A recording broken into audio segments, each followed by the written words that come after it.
Modim Nesimcha, my fellow Yidden on Torah Anytime. This is Moshe Berk with our fifth lesson.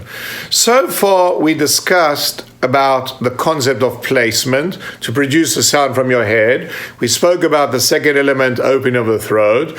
We spoke about the third element of breathing from your stomach and not from your chest. And the fourth element, which we spoke about last time, was to give it the support from your stomach and not have the pressure here in your chest. Now, how do I work? Basically, most of my technique is based on my own personal life story because I grew up in South Africa singing in the shul choir, which is very common back in the day 40 years ago. And basically, we sang, which little boys and little girls sound like little girls, basically. They have a very thin, angelic voice, and it sounds something similar to this. Shalom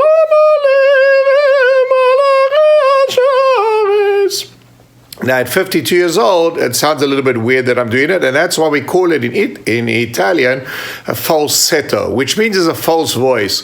Or, as a lot of you know in Chazanut, it's called a Kopfstimme. Now, basically, children throughout the world, 7.5 billion children, produce a sound, or supposed to produce a sound, from the head register only. Why? Because a child, until he reaches adolescence, the vocal cord is only 1 inch long. From this direction, from forward to back, from back to forward, that is. And when he produces it with those very, very thin vocal cords and short vocal cords, he produces a sound only from the head.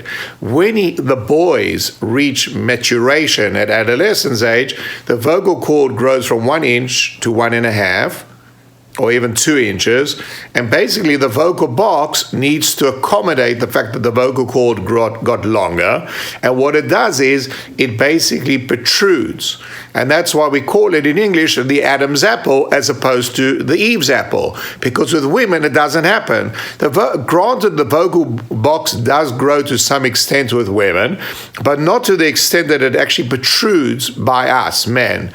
And then as soon as that starts working, at the vocal cord got longer and the vocal box got bigger to accommodate the vocal cords, we get a quality which comes from the chest, another resonation which we never had as a child, neither a boy or a girl ever have it, and I call it the besa, basically. They get the deep voice, and the culmination of the head and the chest voice together gives your adult voice.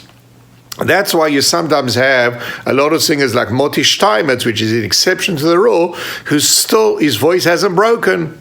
And breaking is exactly what I just explained now. In the next video, I'm going to teach you my methodology of how I work.